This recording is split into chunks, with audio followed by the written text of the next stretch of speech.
What's up, dudes? Welcome back to another episode of Rhomas Men's Team. Pretty simple. We are a group of guys helping each other make progress towards each other's goals.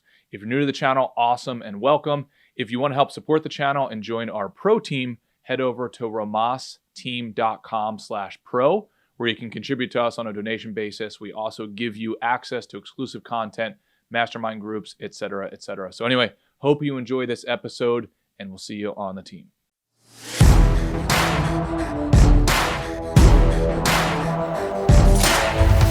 What's up, dudes? Matt is still out on, I think he's going to another wedding.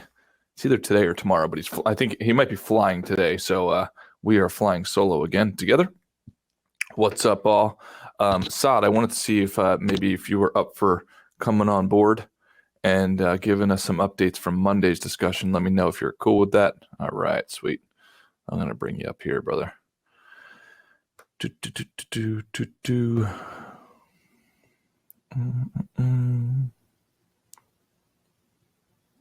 Ray, good morning, brother. What's going on?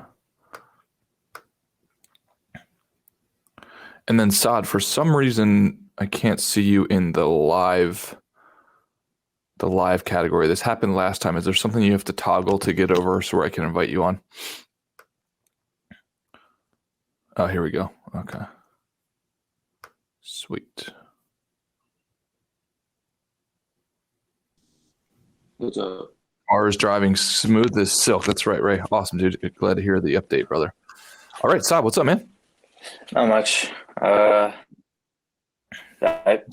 Let's have it, bro. I don't know. I should have done this before I came to the group with it, but I did a little bit more research on if this was really true, because it always felt too good to be true, and it is I think they end up doing 3 times the work, and they end up making, I think, I was doing it in percentages, so 300% more work for 50% more pay. So I was just talking to my boss. This is good. Good. Yeah, I was just numbers all week, numbers. But I was talking to my boss about it on Monday, and he came to me the next day. He's like, I can tell this is something that's clearly bothering you. And I was like, yeah, kind of. Like, I just don't want to be leaving money on the table. And then he kind of just gave me an overview of what he wanted to do with the company. And then he asked if I wanted to be part of a long-term strategy in a partnership role or something.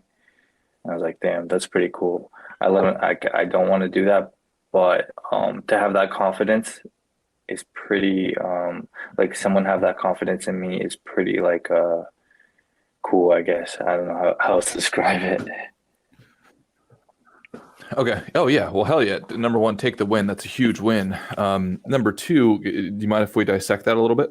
Yeah, definitely. And actually, I'd love to get somebody else on here. Let's see. Kaizen, are you up for chatting about this as in kind of a group chat, or Ray or Gunther? Okay, cool.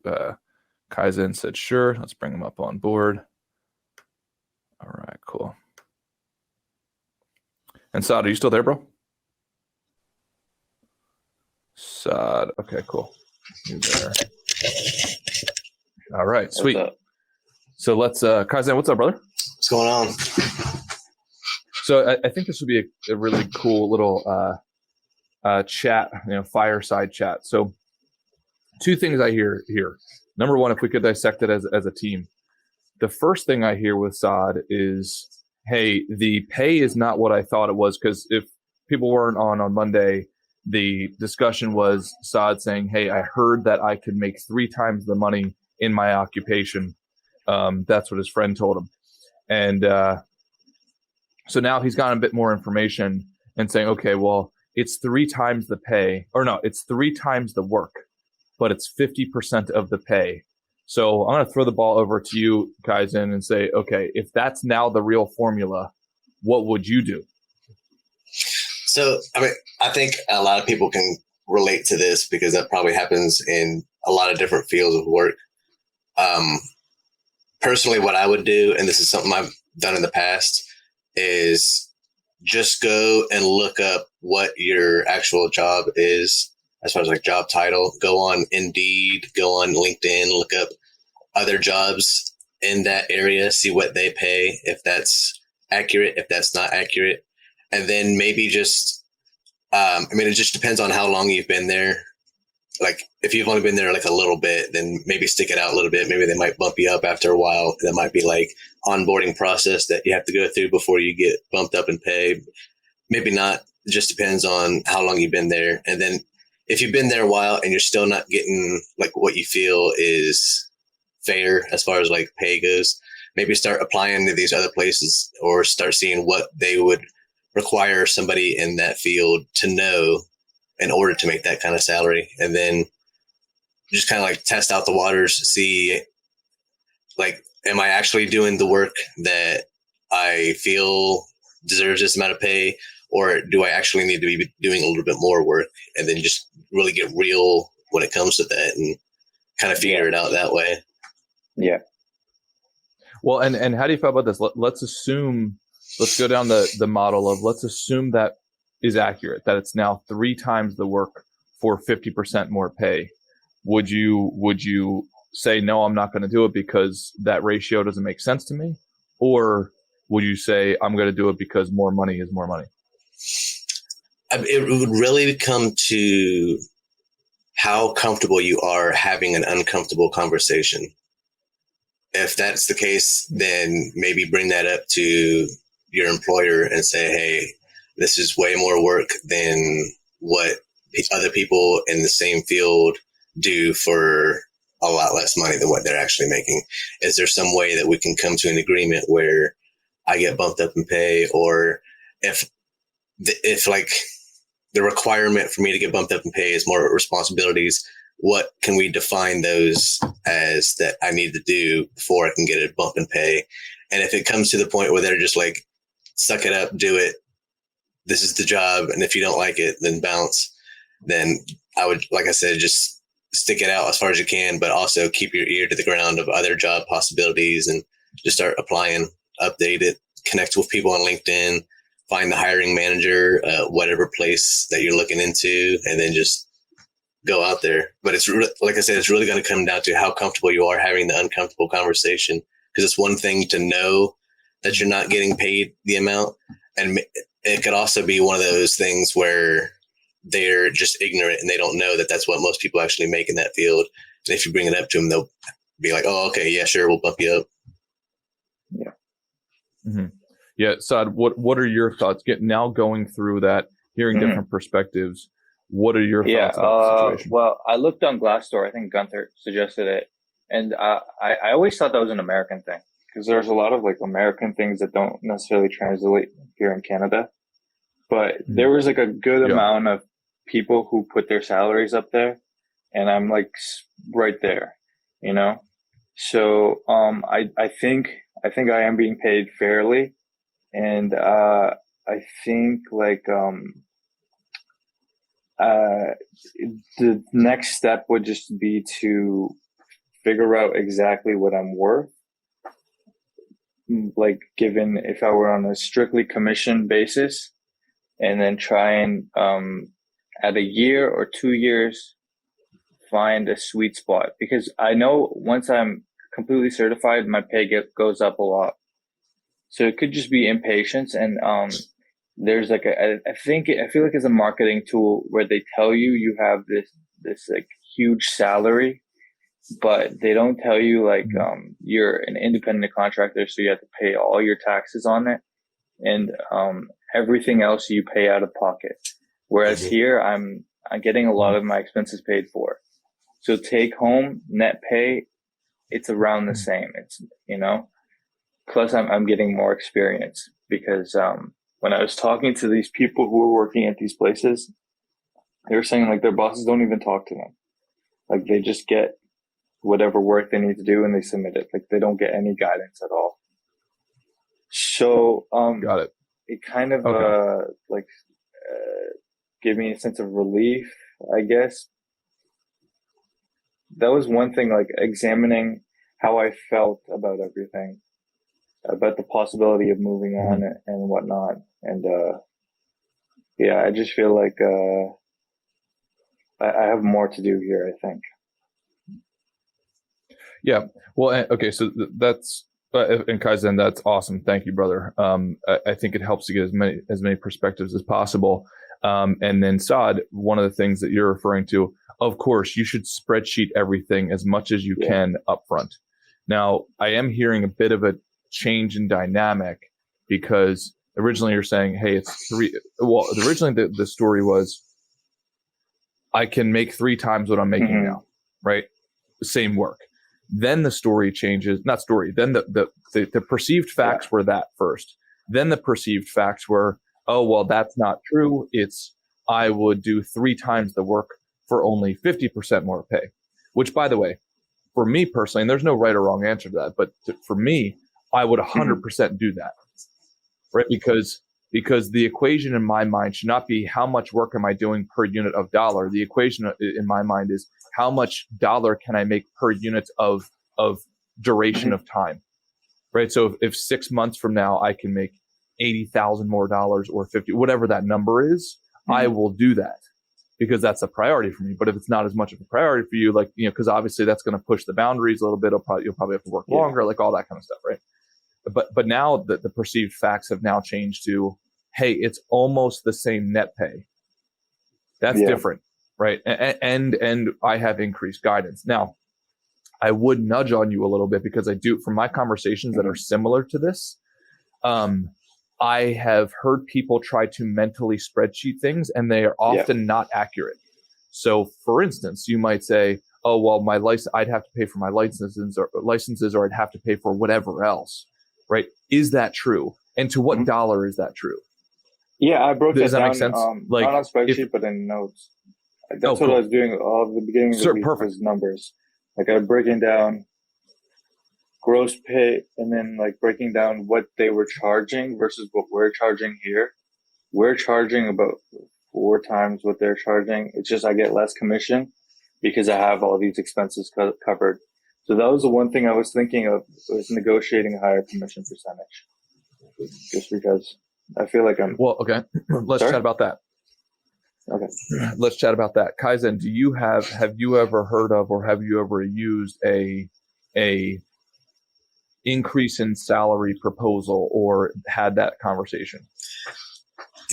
It would really depend on the business model. If this is like something that other businesses are doing the exact same model, that might just be like that company's policy. Like we pay this percentage of commission and they're not going to fluctuate on it versus another company down the street, their commission structure set up differently. And it really just depends on if that's the case or if it's something where they're willing to negotiate and it's not as like rigid. But I think honestly, either way, whatever that case may be, anything that you do, start keeping track of it, build a portfolio of like, this is what I've done. This is my results that I've gotten at this place, to where if that is the case, you can take that to company B and be like, here's my results that I've done at this place. I see that you guys have this commission rate. Would you be interested in bringing me on or figure out something along those lines? And then either way, if you do that, or if you go back to the company A and say, here's my portfolio of the results I've actually gotten. These are the results that I bring to the table. I feel like these results that I'm bringing are worth this much percentage of commission. Can we have a discussion when it comes like time for, you know what I mean? Whenever you get, like, if it's like a quarterly, if it's like a weekly, whenever you have meetings with your boss, to be like, can we do an assessment of where I'm at and what I need to do skill wise to maybe move up? If that's a possibility. If it's not, then just get all that out in the open to where you actually know what you're dealing with. 100%. Yeah, I could not agree more.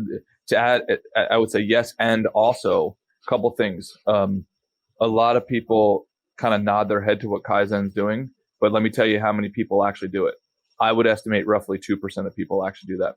most people are operating in what I call the favor economy, meaning it's this like ambiguous economy. It's like, hey, I'll pay, like, do you know what I mean? Like when you do a favor for somebody, you have a different unit of measure than they have a different unit of measure. So like in the future, they expect a much higher payment for that repayment of the favor than maybe you expect to repay.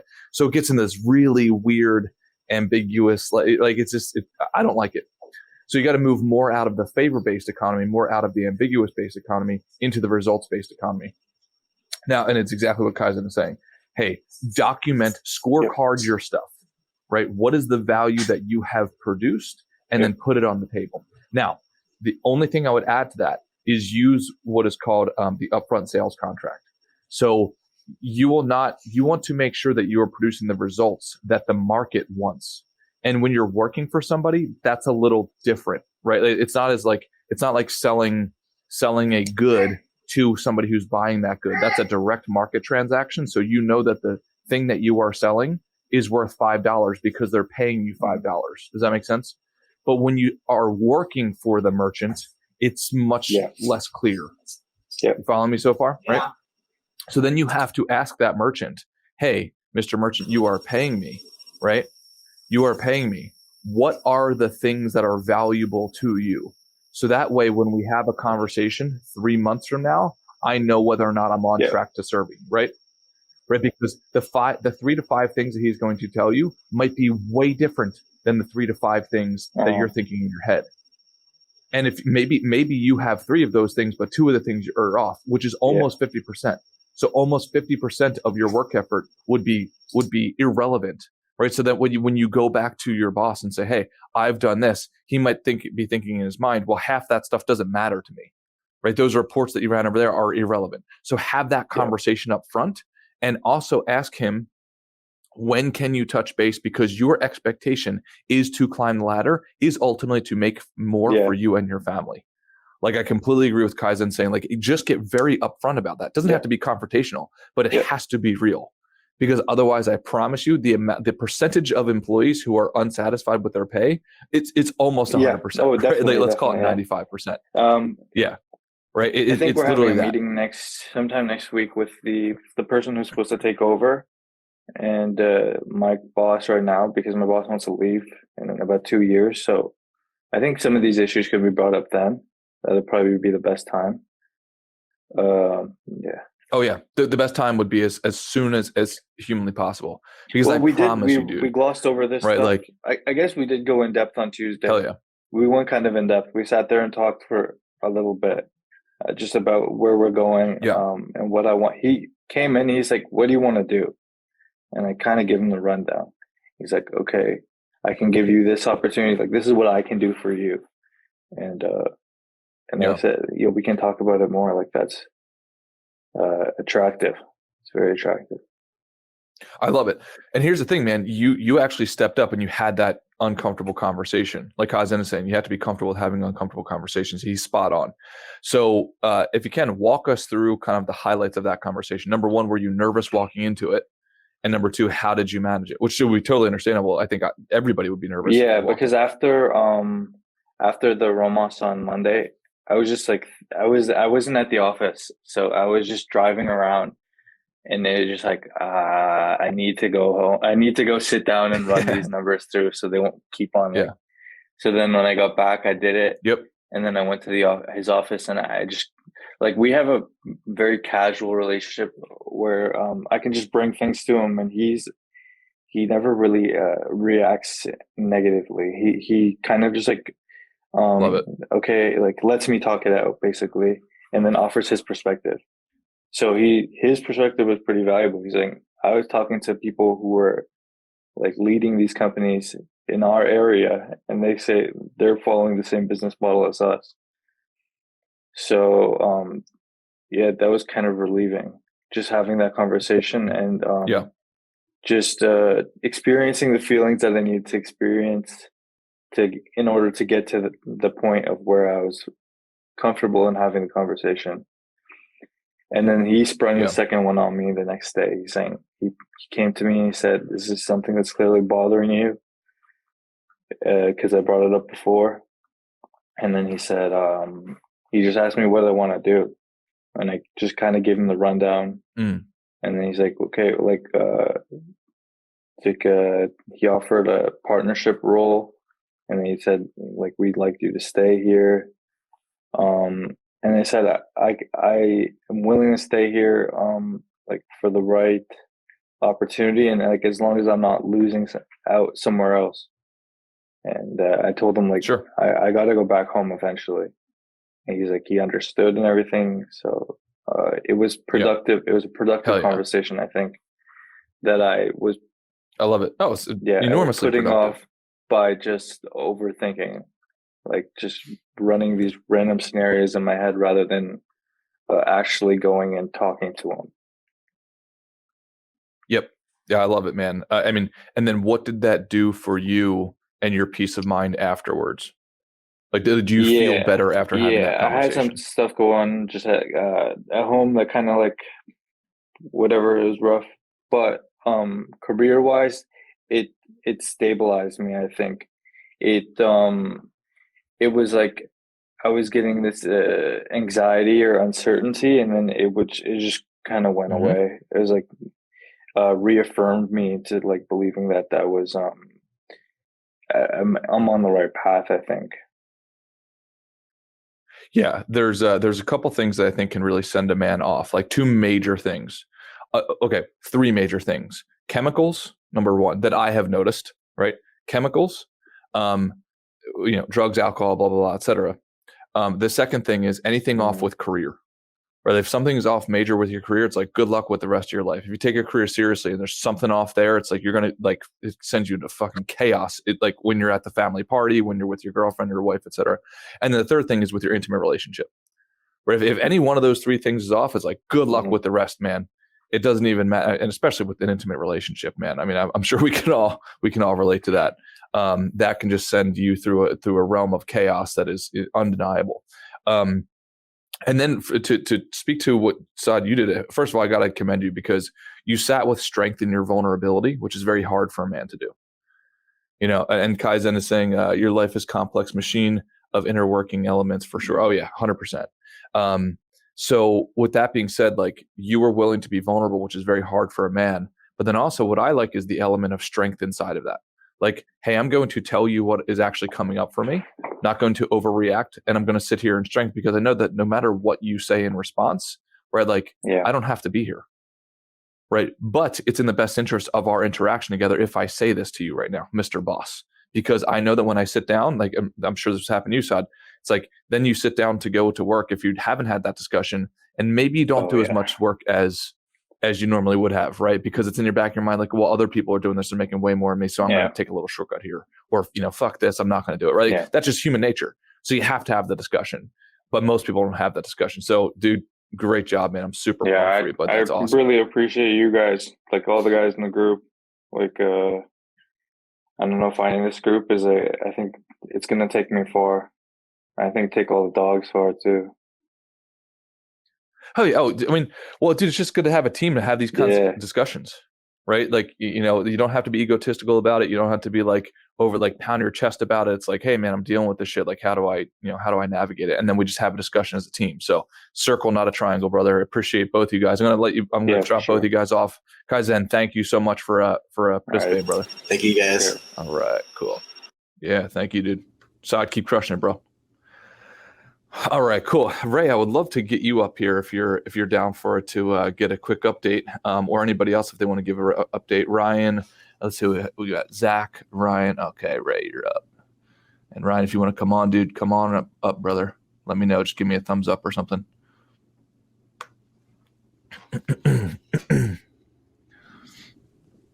Yo.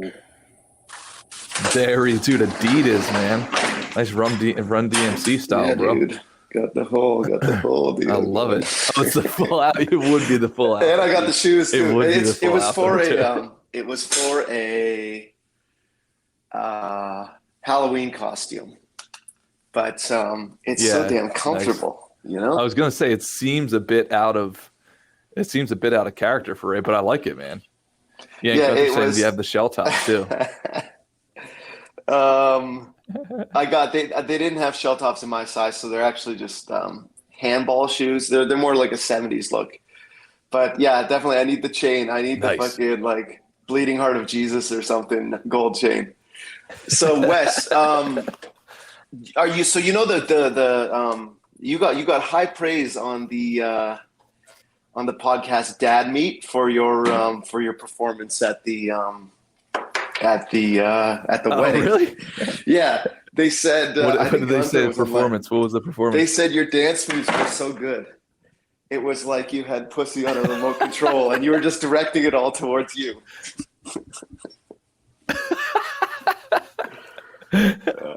Well, I think they're too generous in their praise. But I do hope.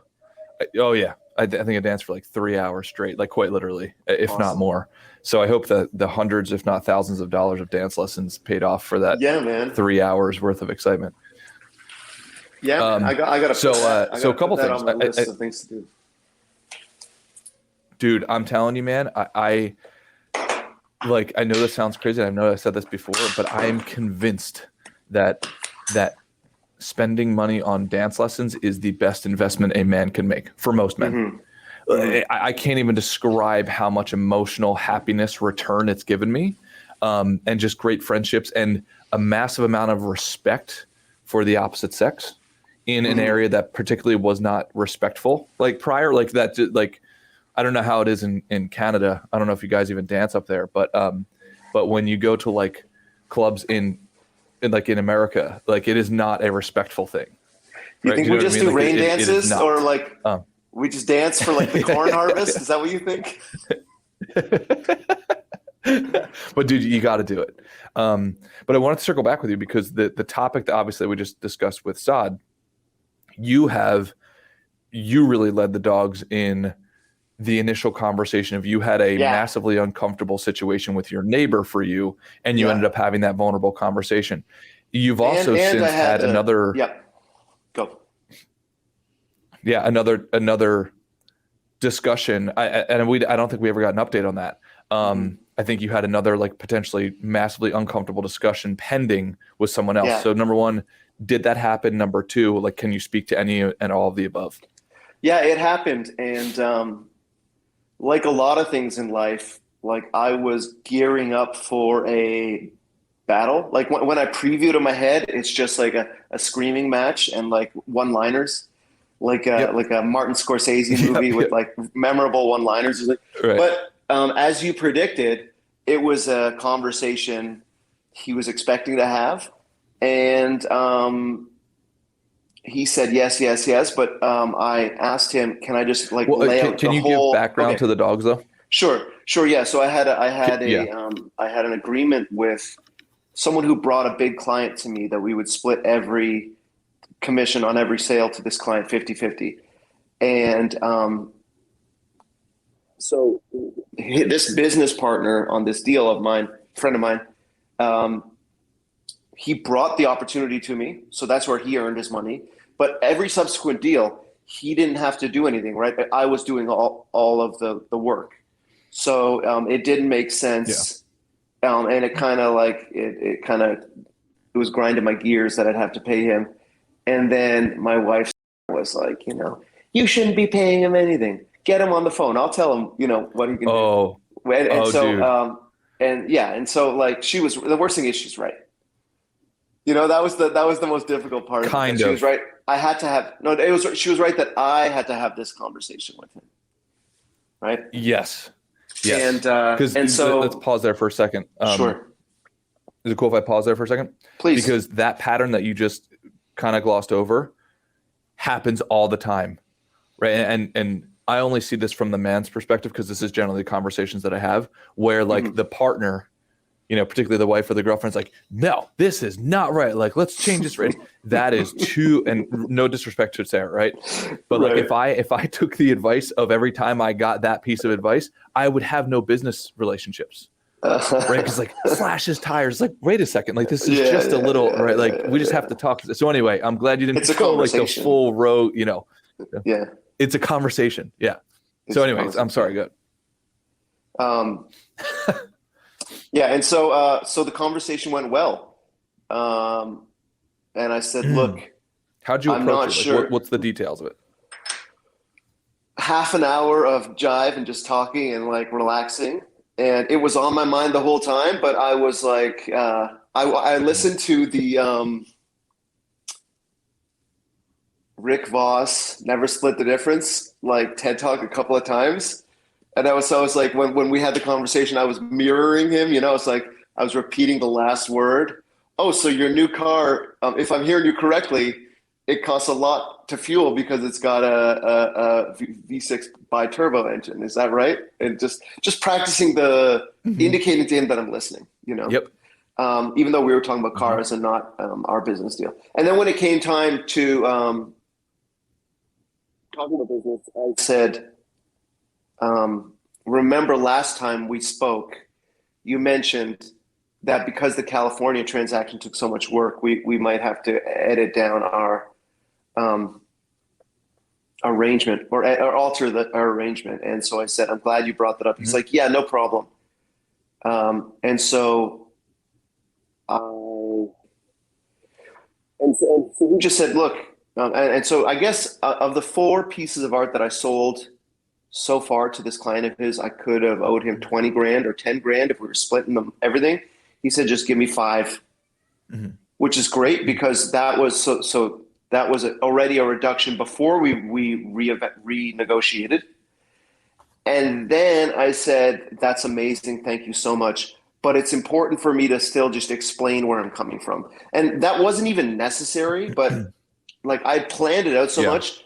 And I really wanted him to understand again, so just to have the conversation, to make it abundantly clear, that when he brings a client, he's doing an invaluable service for which he's entitled to 50%, but every subsequent deal, he doesn't do anything, right? So I said,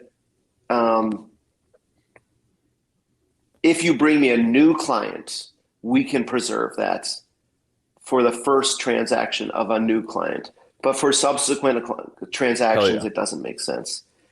And we didn't, if I can be perfectly honest, I got to hold my truth crystals for this. If I can be perfectly honest, we didn't end on a new agreement. Right. So like, I think I would be okay with paying him 10% of future transactions from this client. I mean, I would, of course, prefer if it was 0, you would prefer it was 0, but I was willing to go up to 10. And then I made sure to use the language, can we revisit this from time to time to make sure it still makes sense? Right? Hell yeah. So yeah, so the Rick Voss, I watched that TED Talk like 3 times before I'd had this conversation, just to make the right emotional connection with him, because I'm dealing with an emotional human being. I'm dealing with someone who doesn't want to rip me off, but also someone who wants to get paid. And so, so that's how that worked out. Yeah. And I'm actually on the cusp of another difficult conversation because I've found some art for this same client out on the West Coast from a shady person, right? Someone, I can't figure out why, but like the galleries in New York will not work with this guy, which suggests to me that maybe he screwed them on a deal before, or he promised to pay but didn't pay multiple times or something like that. Now, he has a piece of art that they love, but I think in order to preserve the long-term relationship, I have to discourage them from buying this. It's a $250,000 piece of art. So I would make 10% on that, which is 25 grand, which would be great. Get me closer to my 150,000 for the year. But there's a risk there, right? And so like this difficult conversation I have to have with them is like, look, I know you love this piece of art, but I don't think you should buy it. And this is where I really earn my commission. When like I've been in the art business 20 years and I have to, you know, but I have a gut feeling about this. Yeah, I love it. First of all, I love that part. And yeah, Zach is slapping your hand right now because you keep on calling him Rick Voss. His I was name is thinking Chris Rick Voss, Ross, and that's not to correct you. That's just Ross, yeah. And that's not to correct you. I think that's just to say if anybody else wants to go and check this guy out and read his book. Did I tell you I met him a few weeks ago on the beach? Like he was at a hotel. Yeah, it was awesome. Yeah, it was at a hotel on the beach. It was awesome. True that. So a couple things there, and Kaizen pointed this out earlier.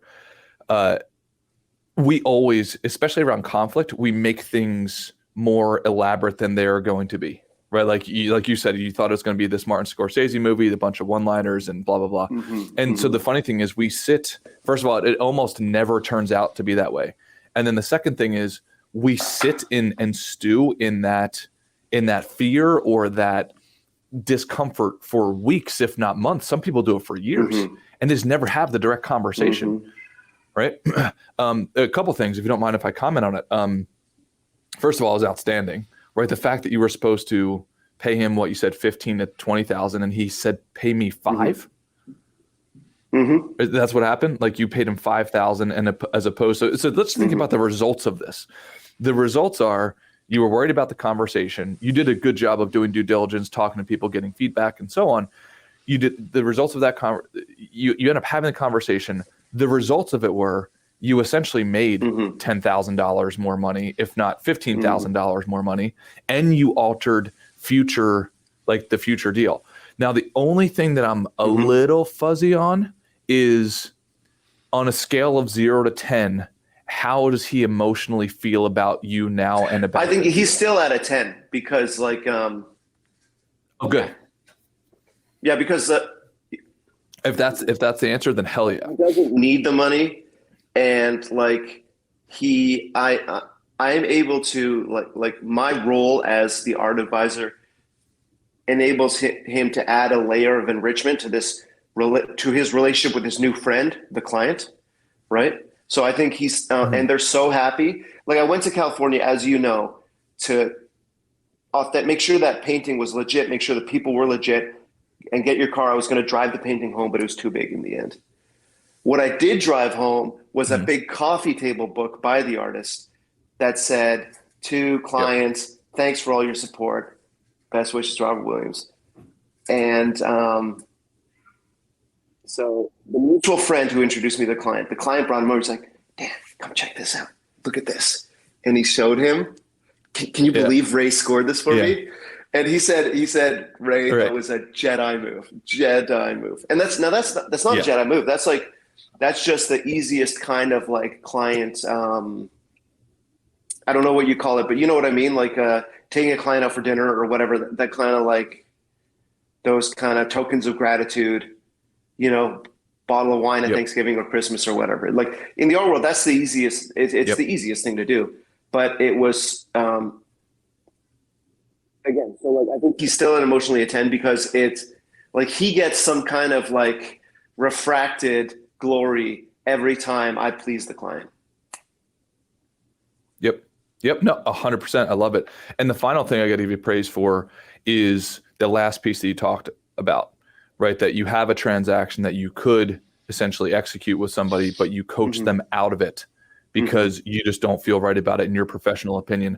And it's personally what I call the family filter. I have to use it all the time in finance, right? Like every single day, there's an instance where I could sell somebody on something that I wouldn't sell to my family, literally every single day.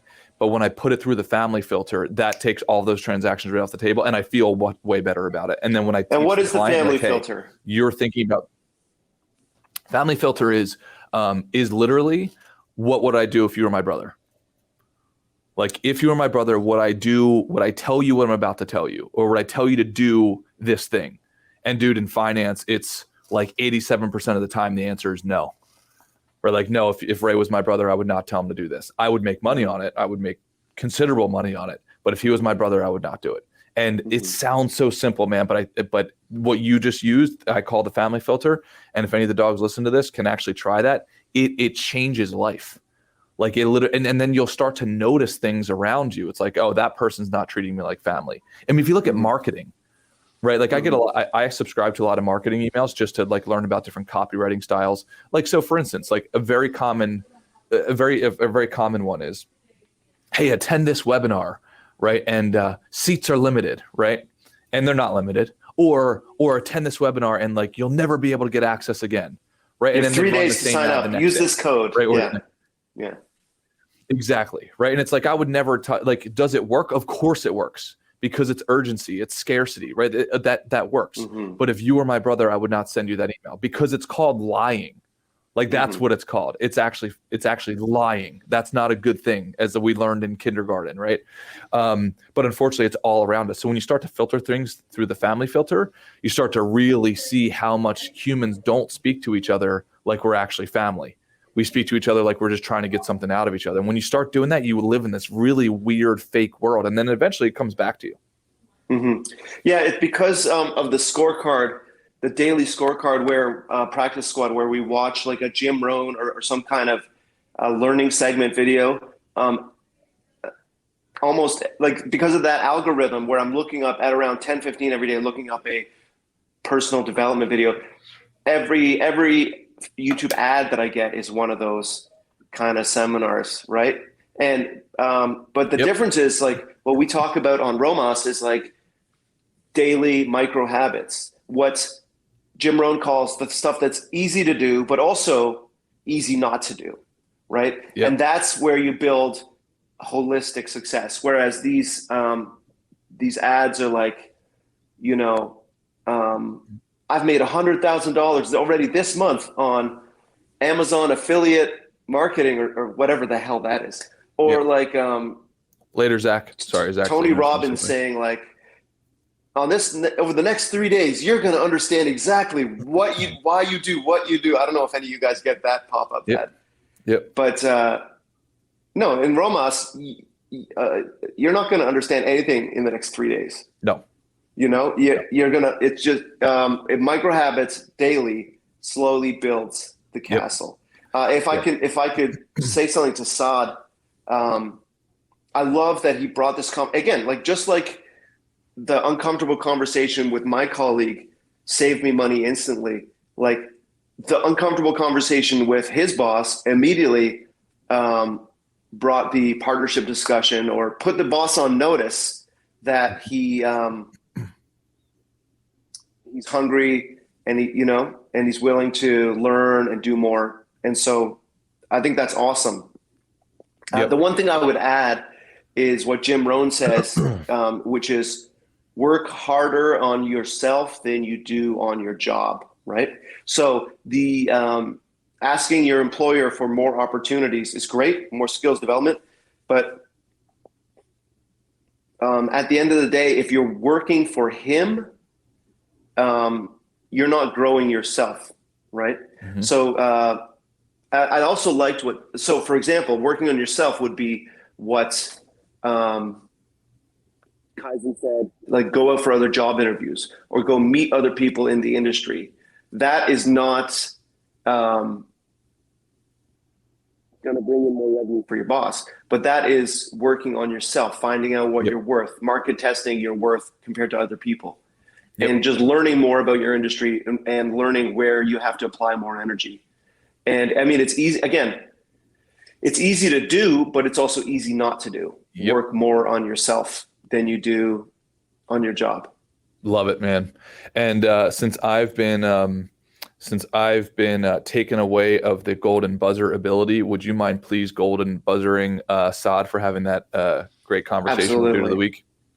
Absolutely. It's a crystal buzzer this time. Saad, you got Dude of the Week, brother. He's been golden buzzered by Ray himself in his Adidas outfit. All right, brother. Well, dude, love you guys. Ray, thanks again for hopping on. Saad, Kaizen, all you guys have a great freaking weekend. Thank you, Wes. Thank you for mentoring all of us, man. We learn so much every Monday and Friday. And RIP, Matt McCusker. Happy birthday in heaven, wherever you are. He'll be back on Monday. I appreciate the compliments, but there's no mentorship here, man. It's all just dudes sharing stuff. Hell yeah. Later, guys.